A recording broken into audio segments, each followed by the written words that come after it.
Oke, teman-teman, sahabat di Belanda Alexis. Terima kasih pada kesempatan ini kita berbagi cerita dengan salah satu guru muda ya SMK Santo Aloysius, Kota Palangkaraya, Kalimantan Tengah ya. Nah, jadi yang pastinya kita ingin berbagi dan mendengarkan cerita pengalaman pribadi beliau ya kan, karena guru muda ya.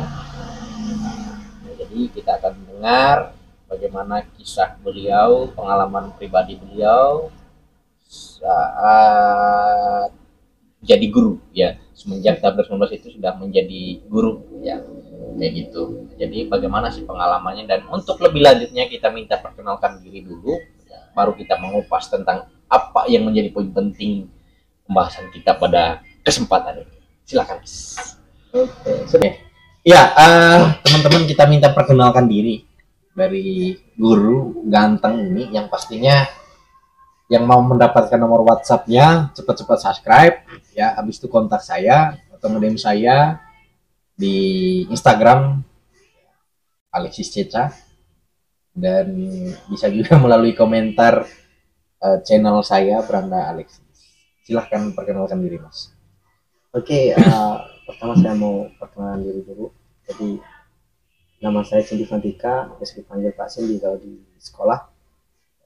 Ya, saya dulu berkuliah di Universitas Palangkaraya, di Fakultas Keguruan. Jadi saya mengambil jurusan Pendidikan Matematika. Saya baru saja lulus di tahun 2019 yang lalu, dan sekarang saya memang bertugas di Sekolah Menengah Agama Katolik Santo Aloysius Palangkaraya. Jadi sedikit tentang pengalaman saya untuk mengajar, mungkin tidak terlalu banyak, tapi sebagai guru yang muda, bahwa banyak hal yang bisa kita apresiasi terhadap bagaimana perkembangan pendidikan saat hari ini. Bagi kita yang muda-muda, mesti punya banyak metode yang fun, yang menarik bagi anak-anak, sehingga ya banyak sekali potensi-potensi yang dapat kita gali terhadap siswa atau anak-anak murid kita. Oke, seorang guru matematika. Wah, aku dulu itu kalau berbicara tentang matematika memang sedikit mengerti. Tetapi kalau saya tidak kalau gurunya sudah udah nggak cocok dengan kita apa segala macam itu, saya rasa mata pelajaran itu kita juga jadinya nggak suka ya kan, walaupun karena apa, tergantung kita juga, tergantung gurunya juga. Kalau kita suka dengan guru, pasti mata pelajaran ini pasti kita akan pelajari kayak gitu. Tapi nggak tahu nih ya kan. Tapi memang dasarnya saya juga begitu sebenarnya. Kayak gitu ya. Tapi kita pengalaman yang pastinya pengalaman ya, guru muda menceritakan tentang pengalaman beliau. Habis itu posisinya menghadapin murid yang notabene-nya udah beranjak dewasa ya, dari remaja itu seperti apa sih ya, dan otomatis kan jarak usia dengan guru dan murid itu pasti jauh ya gitu. Untuk menghadapin seperti itu kan pasti butuh pendekatan emosional. Nah, sekarang bagaimana pendekatan beliau dengan muridnya? Ya kan, bagaimana mungkin bisa dijelaskan? Mantap sekali. Sebenarnya kalau berbicara umur ya, mungkin tidak terlalu berbeda jauh saya dengan siswa ya. Dia menjadi menarik. Mungkin gini, pertama kali saya untuk mengajar yang memang menjadi guru muda itu sangat-sangat sulit. Yang pertama sulit adalah kita menghadapi anak-anak dengan berbagai karakter, berbagai jenis. Dan di sekolah kami, Sekolah Menengah Agama Katolik Santo Aloysius itu, anak-anak ditempatkan di asrama. Jadi sekolah Katolik yang basisnya boarding artinya berasrama. Sekolah berasrama itu artinya kita aktivitasnya ya semuanya dilakukan di asrama, baik itu dalam segi kerohanian, kemudian dari segi sosial, kemudian pendekatannya kita lakukan biasanya di asrama dan sekolah. Nah, yang menjadi menarik adalah ketika saya menjadi guru, anak-anak juga tertarik dengan kita. Karena apa? Karena yang pertama kita lakukan adalah pendekatannya dulu. Bagaimana strategi yang tepat sehingga kita yang muda-muda ini dapat juga mendapatkan respect dari anak-anak. Ya, notabene-nya kan kita yang belum terlalu berpengalaman, tapi ya itulah menjadi tantangan kami guru-guru muda. Nah, pertama saya masuk ke SMA Katolik, yang saya rasakan adalah adaptasi lingkungan. Adaptasi lingkungannya, kita awalnya itu nggak pernah doa atau nggak pernah beraktivitas secara rutin di kampus atau di rumah. Nah, di sini berubah drastis. Jadi pengalaman pertama saya adalah yang pertama adalah doa. Doa itu sangat kami anjurkan ke anak-anak, dan semua anak-anak kami mungkin punya keahlian untuk berdoa, karena itu tabene kan sekolah Katolik, artinya sekolah yang memang menjunjung tinggi bagaimana nilai-nilai kerohanian yang ditanamkan. Nah, kan tetapi juga menjadi tantangan berat ketika anak-anak yang juga berasal dari kampung. Nah, jadi SMA Katolik itu yang berada sekarang baru berdiri 3 tahun. Oh, berdiri 3 tahun. Baru berdiri 3 tahun sejak tahun 2017. 17 atau 19 ya. 19. Baru berdiri 2019. Nah, tantangan berat kami membangun sekolah adalah, yang pertama adalah bagaimana kami menemukan porsi atau bagaimana menemukan formula yang tepat bagi sekolah. Yang pertama. Kemudian bagaimana membangun juga sekolah ini secara administratif yayasan, karena kami berlindung di yayasan seperti Yayasan Tasak Nonton Belum yang sekarang juga ada di Palangkaraya. Jadi sekolah ini yang menarik adalah juga menerima anak-anak yang dari luar daerah. Nah, anak-anak di luar daerah ini juga salah satunya mendaftar secara pribadi dan juga direkomendasikan oleh para pastor yang ada sebar di seluruh paroki-paroki yang ada di Kuskupan Palangkaraya khususnya.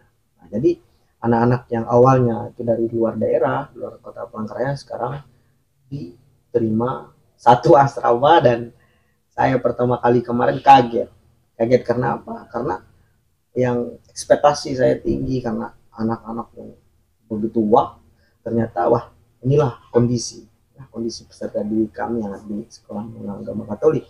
Artinya betul-betul kami tempa dari awal, dari nol kami ajarkan, baik itu kepribadian, akhlak, norma sosial, dan banyak hal yang bisa kami lakukan di sana. Itu. Oke.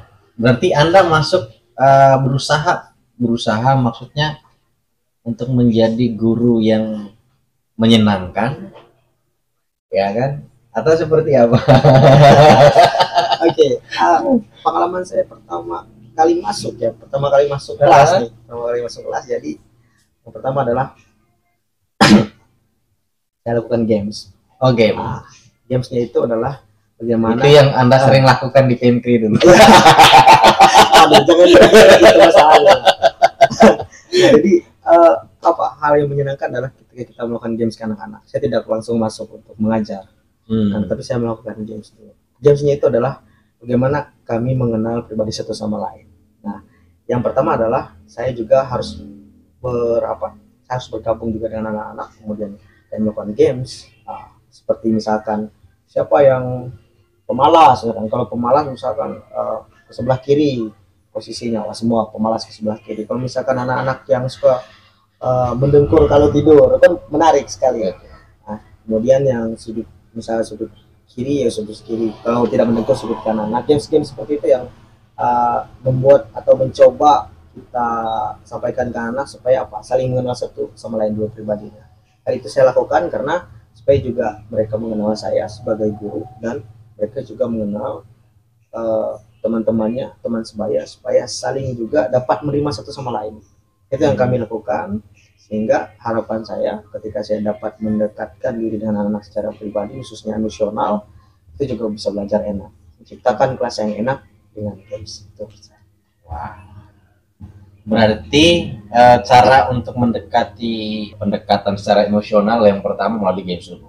Ya kan, games dulu, sehingga itu value-nya itu akan dapat. Ya. Oke, nah jadi ini hal yang sangat menarik teman-teman. karena apa ya, kita mungkin jarang sekali wawancara tentang bagaimana sih guru itu untuk mendidik, ya kan, didik siswa, ya kan, sehingga orang itu dapat menerima apa yang disampaikan. Karena menurut saya itu jadi seorang guru itu bukan sembarangan. Jadi yang pertama pasti penampilan itu dituntut, ya kan, tingkah laku itu pasti dituntut, ya kan, karena dia mengajarkan, mendidik orang supaya orang itu akan apa ya, kalau patah kata itu kan memanusiakan manusia. Wah, asik ini ya. Manusiakan manusia. Nah, jadi sangat menarik karena apa ya, jasa mereka ya, ya kan, pahlawan tanpa jasa, seperti itu. Karena jadi kalau hari ini itu Mas, dalam konteks, karena kan Anda ini kan berbicara tentang ilmu pengetahuan yang pasti, berbicara tentang pasti, kayak gitu, bukan yang mengada-ngada, ya kan. Beda kan kalau sosial dan lain sebagainya, itu mungkin secara logika apa segala macam itu nyambung saja, ya kan. Tetapi kan namanya matematika ini 1+1 harus 2, memang 2, ya kan, nggak bisa berubah, kayak gitu. Nah, jadi dengan situasi hari ini itu, apakah siswa juga didorong untuk bagaimana harus lebih banyak belajar melalui teknologi apa segala macam, atau murni atau pure dari Anda sendiri saja yang mendorong mereka supaya sesuai dengan materi yang Anda sampaikan, sehingga mereka monoton di situ saja, atau mungkin disuruh atau diminta untuk belajar di hal-hal yang lain atau seperti apa? Oke. Menarik sekali pembahasannya. Saya sebenarnya banyak hal yang bisa dikerjakan untuk menjadi guru, itu sangat menarik kan, karena kita juga seperti yang Mas sampaikan tadi, bagaimana cara menjadi guru, ditiru dan digugu ya. Jadi sebenarnya itu timbul dari keilmuan yang saya juga ampuh. Matematika itu sebenarnya bukan ilmu pasti, 1+1 itu memang 2 dari dulu sampai sekarang, tapi pada kenyataannya, pada prinsipnya adalah ilmu matematika itu adalah ilmu ketidakpastian. Kenapa ketidakpastian? Karena dibangun dari aksioma, dibangun dari teorema dan postulat, sehingga menciptakan konsep matematika yang eksplisit. Nah, artinya semua itu dibangun dari kesepakatan. Artinya 1+1 yang beranda itu kesepakatan. Nah, sehingga apa? Sehingga ya itu tadi, berawal dari kesepakatan bagaimana kita pola mendidik anak-anak. Nah, di SMA kami punya keresahan demikian. Bagaimana dari segi pendidikan, bagaimana sudut pandang dari segi pendidikan. Jadi pendidikan di Indonesia, Mas, menekankan bagaimana anak-anak itu dapat cerdas dan diukur dari yang namanya nilai, skor. Nah, sehingga apa? Sehingga anak-anak dituntut juga untuk belajar supaya mendapatkan skor yang baik. Akan tetapi di sekolah kami itu berbeda halnya. Karena apa? Karena ternyata skor itu tidak juga menjanjikan atau tidak juga dapat membuat atau menjamin anak-anak juga bisa hidup secara sosial yang baik, kemudian bagaimana secara beretika sosial yang baik, bagaimana memiliki sifat-sifat yang mendasar sehingga menjadi modal mereka untuk juga bermasyarakat.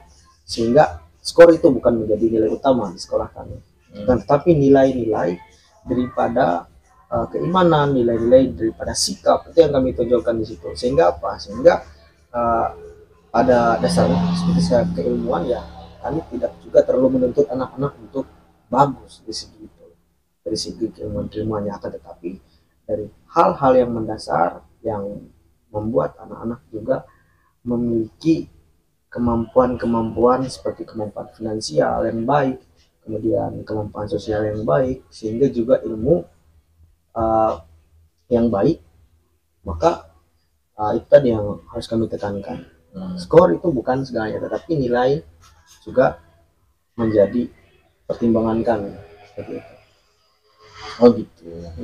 Oke, kalau kami dulu itu nggak tahu ya di tempat Mas. Kalau kami dulu itu di sekolah saya dulu, kami punya poin 100 ya dalam sekolah. Nah, jadi ketika dilanggar, misalkan nggak setel dalam, ya kan, masukin baju, itu potong 5 poin, berarti sisa poin kita 95. Iya. Ya kan, kalau tawuran itu potong 20 Hmm. kan, 30 kalau nggak salah. Hmm.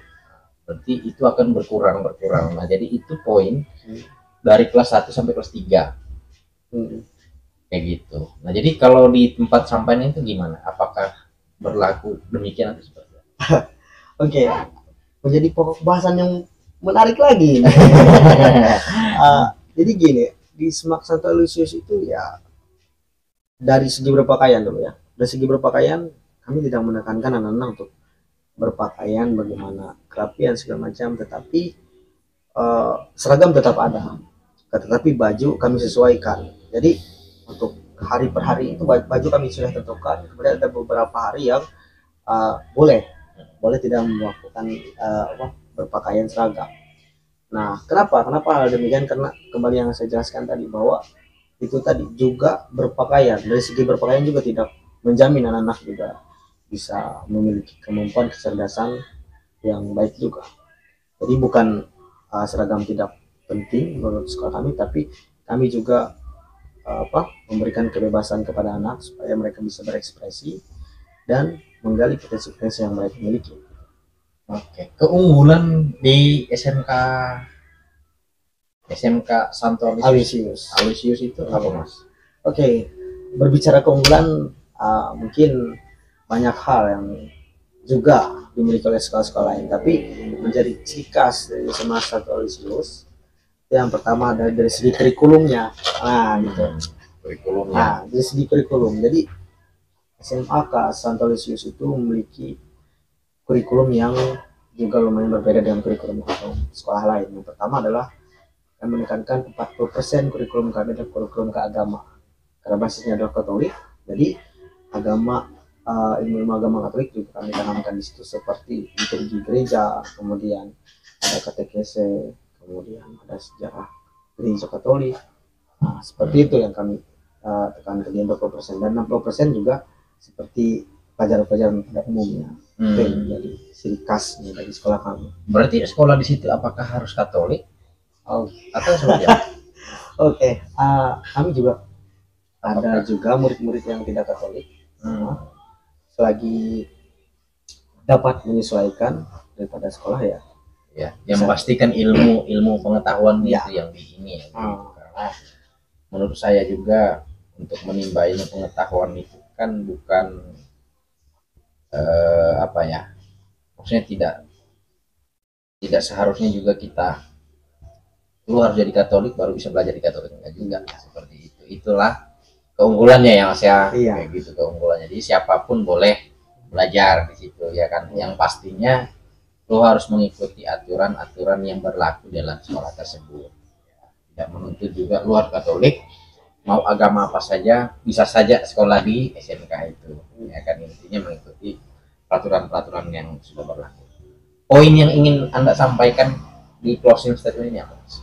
Oke, apa yang ingin saya sampaikan adalah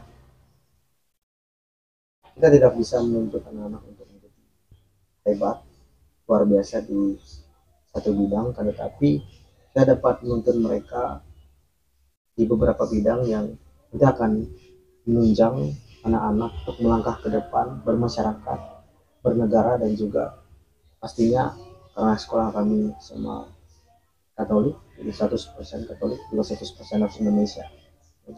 Oke. Iya, nah jadi itu tadi teman-teman semua, dan inilah pengalaman beliau di salah satu sekolah ya, SMK Santo Aloysius.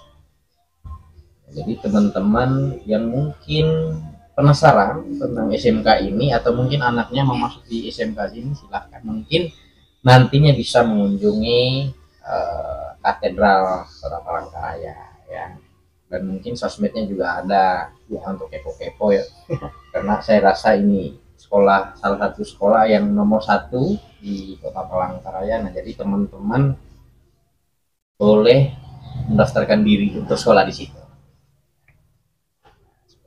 Jadi kata Soekarno, founding father kita, ya kan, bermimpilah setinggi langit, jikapun engkau jatuh maka engkau jatuh di antara bintang, eh, itu salah satunya. Ya, habis itu pergilah ke kemana ya? Kemana aja? Kemana aja boleh ya. Pergilah engkau diutus. Amin. Kayak gitu. Oke, Mas. Terima kasih sudah berbagi dengan kami di sini. Karena untuk menjadi guru yang baik, yang benar itu kita juga tidak tahu seperti apa, ya kan. Yang pastinya dapat respect itu kan tergantung penilaian bagaimana siswanya itu sendiri, ya kan. Tapi hari ini adalah bagaimana kita mendengar keunggulan sekolah, habis itu pengalaman beliau pribadi di saat semenjak jadi sudah menjadi guru, seperti menjadi guru, sudah menjadi tenaga pengajar di situ. Nah, jadi ternyata adalah untuk penyelesaian diri itu butuh waktu, ya kan. Ya, bagaimana untuk menemukan emosionalnya dengan siswanya seperti itu, ternyata tadi itu harus ada sebelum melakukan proses belajar mengajar games dulu, ya kan, sehingga pure dan kenal satu sama lain, ya kan. Nah, jadi tahu mana yang malas, mana yang tidak. Mungkin itu dulu teman-teman untuk part 2-nya. Nanti kita akan menunggu di SMK. Kita akan outdoor ke sana nanti ya, sweeping ke sana ya. Sweeping ke SMK Santo Aloysius Kota Palangkaraya. Terima kasih, sampai jumpa. Saya Alexis. Terima kasih dan sampai jumpa. Selamat ya kan.